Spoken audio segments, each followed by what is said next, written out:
उन्होंने एक full time कहानी बयान की। वो कहते हैं जी इंजीनियर साहब को हमने शुरू में जवाब देने शुरू किए तो उन्होंने हमसे राब्ता किया कि मुफ्ती साहब आप तो इतने बड़े आलिम हैं तो हमें थोड़ा टाइम दे सोचने का। मेरे बारे में कह रहे हैं कि इंजीनियर साहब ने कहा कि मुझे थोड़ा टाइम दें।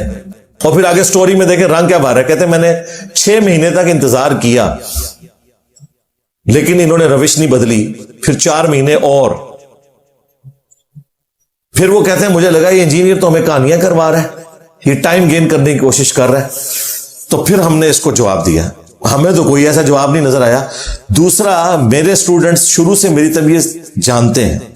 मेरी तबीयत में कहीं पर यह चीज नहीं है कि मैं किसी को यह कहूं कि तुम मुझे जवाब ना दो। हम तो चाहते हैं कि आप जवाब दो ताकि हमारे स्टूडेंट्स को पता चले कि वाकई इनका उस्ताद जो बता रहा है वो लिखा हुआ है।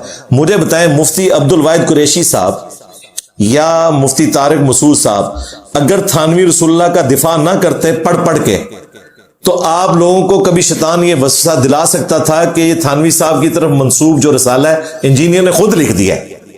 ये हो सकता था ना। जब वो खुद पढ़ के उसका दिफा कर रहे हैं, आप तो कोई गुंजाइश नहीं ना रही। लिहाजा मैं तो चाहता हूं कि तुम लोग बोलो, जितना बोलोगे ना उतना बदनाम हो गया। और थतियां ला सुनिया है जन लतीफा, मां थारियां बोलियां मैं नहीं बोली। जेड़ा थत्ता बोलता है ना ओदी लुकना जाहिर हो जाती है। यह कहना जी इंजीनियर साहब हमसे मोहलत मांगते हैं, अल्लाह के बंदो हम तुम्हारे बड़ों को कुछ नहीं समझते, तुम क्या शाय हो? बस खुद से स्टोरी बना दी। फिर कह रहे हैं जी वो एक कर्नल साहब थे, उनके साथ ना हमारा भी एक स्टूडेंट चला गया इंजीनियर साहब के पास। वो चाय पीते हुए उन्होंने बता दिया कि मैं अब्दुल वाहिद कुरैशी साहब के इलाके से आया हूं। तो इंजीनियर साहब ने जान छुड़ा ली। ओ खुदा दा ना जो अल्लाह दे बंदे हो किदे बारे गल कर रहे हो?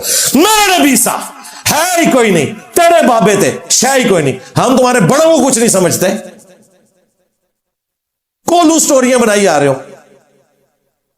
फिर वो कहते हैं कि जी मैं इसको चैलेंज करता हूं, ये मेरे सामने बैठ जाए। जिस दिन ये बैठ गया वो इल्मी दुनिया का आखिरी दिन होगा इसके लिए, और जिस रात में बैठ गया वो इल्मी दुनिया की आखिरी रात होगी। हम तो चाहते हैं भाई कि आप लोग बैठे हमारे साथ, लेकिन उस तरीके पे जो तरीका इस मॉडर्न वर्ल्ड में राइज है, बदमाशी के साथ नहीं, अपनी मर्जी के साथ नहीं, डेकोरम के साथ। और यहां पे फिर मैं वो रिपीट कर दूं, मैंने आज तक किसी फिरके के आलिम को चैलेंज नहीं दिया कि मेरे साथ आके बात करो। ये जितनी बातें हैं ये जवाब के तौर पर है। हां, जिस तरह काफिर बात करते थे तो आयात नाजिल होती थी, कुल ऐ नबी तुम फरमाओ। इस तरह हम नबी इस्लाम के डाकिए की हैसियत से जब जब ये हमें छेड़ते हैं ना, अब चूंकि हमारी बातों का तो जवाब कोई नहीं है, तो आखिर में इन्होंने एक मुर्गे की टांग पकड़ी हुई है कि अच्छा हमारे सामने बैठ जाए। तो मैंने तंग आके कहा था कि तुम्हारी ख्वाहिश पे अगर हक पे होने की दलील यही है तो मैं ये भी करने के लिए तैयार हूं। तुम्हारी ख्वाहिश पे, मेरी ख्वाहिश पे नहीं। हमने तो पहले दिन से लिख के लगाया हुआ यहां पे कि हम मुनाजरों को दुरुस्त नहीं समझते, इसलिए कि इसमें से कभी कुछ नहीं निकला। एंड पे सारे एक दूसरे को काफिर कह के उठते हैं। वैसे भी कानूनी तौर पे इसकी इजाजत नहीं है, उसके लिए पूरी एक इजाजत लेनी पड़ती है, एक पूरा डेकोरम होता है, और आजकल के माहौल में तो वो भी नहीं है। फिर भी मैंने कहा था कि ठीक है तुम उसे मुनाजरे का नाम ना दो, तुम्हारी ख्वाहिश है ना कि मैं बैठूं, तो इल्मी गुफ्तगू हो सकती है। 10 मिनट में तुम मुकदमा बयान करो, 10 मिनट में मैं करता हूं, फिर अगले 10 मिनट में तुम रिबटल करो, फिर अगले 10 मिनट में मैं कर दूंगा, पब्लिक फैसला कर लेगी। और ये भी तुम्हारी ख्वाहिश के ऊपर। लेकिन इसके लिए मैंने शर्त रखी थी कि तुम लोग तो लाखों में हो, मुझे तो उम्र नू भी मिल जाए ना तो मैं बरेलवी देवबंदी अहले हदीस उलमा के साथ गुफ्तगू नहीं कर सकता, क्योंकि इनके तो उलमा ही लाखों में, अवाम करोड़ों में है। तो बेहतर यह है कि एक अपना बड़ा लॉन्च कर दो, और यह भी तुम्हारी ख्वाहिश में। ये मैं बार बार रिपीट कर रहा हूं क्योंकि हमारे स्टूडेंट्स भी बाज़ औक़ात इनकी गुफ्तगू सुन के डी ट्रैक होते हैं कि इंजीनियर साहब इनको चैलेंज करके बुलवाते हैं और फिर बात नहीं करते। मैंने आज तक किसी को चैलेंज करके नहीं बुलवाया, हमेशा जवाब दिया है, और जिसने आना है वो इतवार को आए। अगर जबरदस्ती आने की कोशिश करेगा तो वो नीचे आपके सामने सिक्योरिटी खड़ी हुई है, तरीके से आ जाता है। फिर मुझे बताएं कि बरेलवी देवबंदी अहले हदीस आपस में एक दूसरे के साथ इस तरह बात करते हैं? आज तक आपने सुना है कि देवबंदी जुलूस लेके बरेलवियों के मदरसे के बाहर पहुंच जाएं और कहें कि हमारे बुजुर्गों ने तुम्हें शैतानी लश्कर डिक्लेयर किया है तो हम तुमसे मुनाजा करने आए हैं कि बाहर निकलो? हुआ?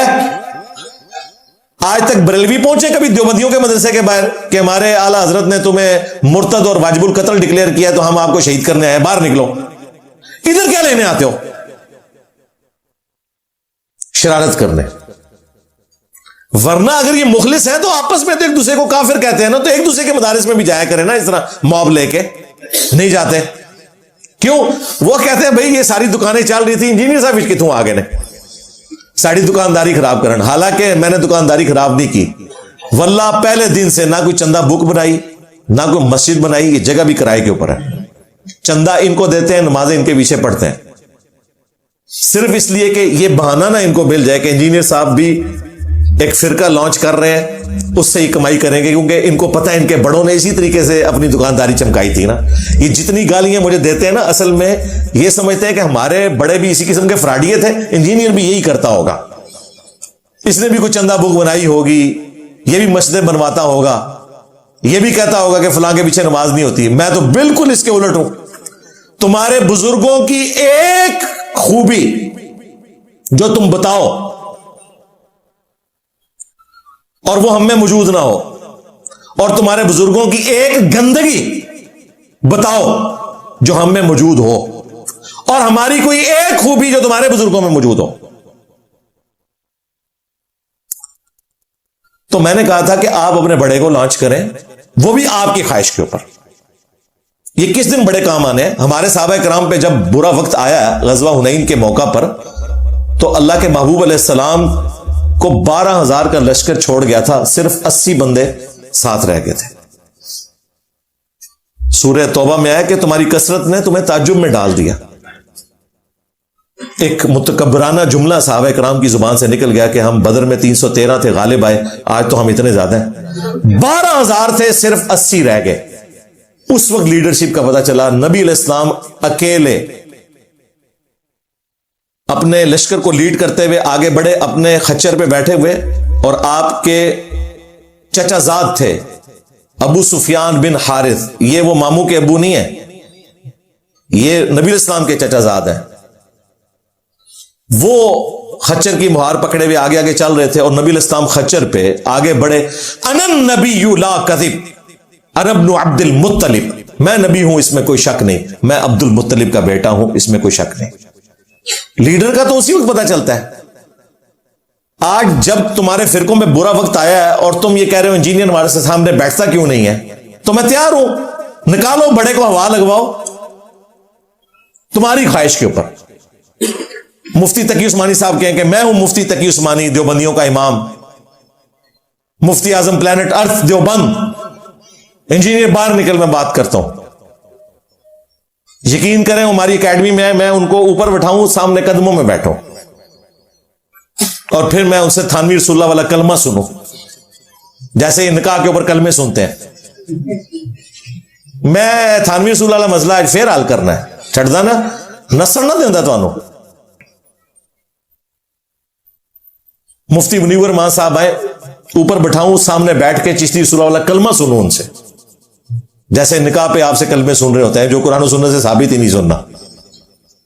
6 कलमे, और 6 नहीं जे, ज्यादा भी जे, चिश्ती रसूलुल्लाह, थानवी रसूलुल्लाह, शिबली रसूलुल्लाह, सादिक रसूलुल्लाह, मुआविया रसूलुल्लाह, अंग्रेज रसूलुल्लाह भी आ जाए, बेशुमार हो चुके जो। 6 वाली गल पुरानी हो गई है। चलें, अगर ये ज़ईफुल उम्री की वजह से कि ज्यादा उम्र में बड़े हो चुके हैं, कमजोर हो चुके हैं, जिस्मानी तौर पर भी ज़हनी तौर पर भी, किसी छोटे को लॉन्च करना चाहते हैं, कर दें, हमें कोई एतराज नहीं। मुफ्ती अब्दुल वाहिद कुरैशी साहब को ज्यादा शौक है ना बैठने का। अगर तुम्हारा लेवल है ना भाई, तो मुफ्ती तकी उस्मानी से एक वीडियो बनवा लो अपने हक में कि मुफ्ती अब्दुल वाहिद कुरैशी की जीत मेरी जीत, इसकी हार मेरी हार, और मेरी हार मेरे फिरके की हार है। तशरीफ ले आए यहां इतवार वाले दिन, यहां नहीं आ सकते ऑनलाइन बैठते, मैं तो 5 दिन ऑनलाइन भी अवेलेबल होता हूं। वीडियो बनवानी है, हाँ, रिटर्न में नहीं, वो तो बाद में ट्वीट भी लिख के लोग डिलीट कर देते हैं और लिखी हुई चीज तो एडोब फोटोशॉप में भी बन जाती है, वैसे तो अब एआई में भी बन जाती है। हाँ, पहले हम वीडियो का फोरेंसिक करवाएंगे, हो सकता है एआई में बना दें आप लोग, और मुफ्ती साहब अपने चैनल से अपलोड करें। मुफ्ती तकी उस्मानी साहब के ये बेटा है मेरा होनहार अब्दुल वाहिद कुरैशी, दलील का बेताज बादशाह।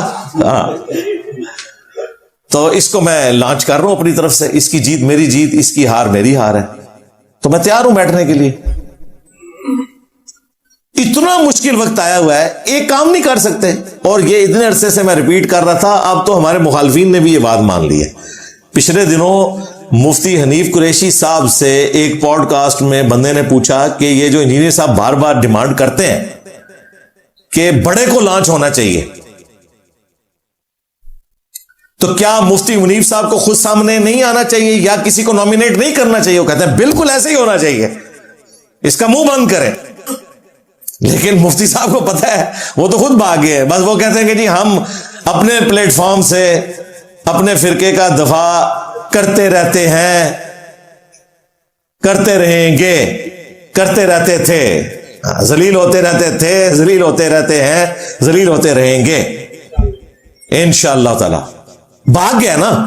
हालांकि इसके जवाब में उसको कहना चाहिए था कि जी भाई मैं इस वक्त सामने आऊंगा, इतना बड़ा फितना है, मुझे तो ये कह रहे हैं कि गुलाम अहमद कादियानी दज्जाल से भी बड़ा ये फितना है। वैसे किसी हद तक दुरुस्त ही कह रहे हैं, गुलाम अहमद कादियानी दज्जाल से बड़ा फितना इसलिए कि मैंने सिर्फ गुलाम अहमद कादियानी दज्जाल को एक्सपोज नहीं किया, उन दज्जालों को भी एक्सपोज किया है जिन्होंने गुलाम अहमद कादियानी दज्जाल के खिलाफ कैंपेन चला के चंदे बटोरे थे, यानी कि चिश्ती रसूलुल्लाह, थानवी रसूलुल्लाह। ये जख्म मैं ਤੁਹਾਡਾ नहीं जी ठीक होने देना, इसी तरीके ਨਾਲ चलेगा। तो मैं आज फिर इस हवाले से अनाउंसमेंट कर रहा हूं। पिछली दफा मैंने मुफ्ती समर अब्बास कादरी साहब हफिज़हुल्लाह ताला को भी यही बात की थी उनके फिरके के लिए,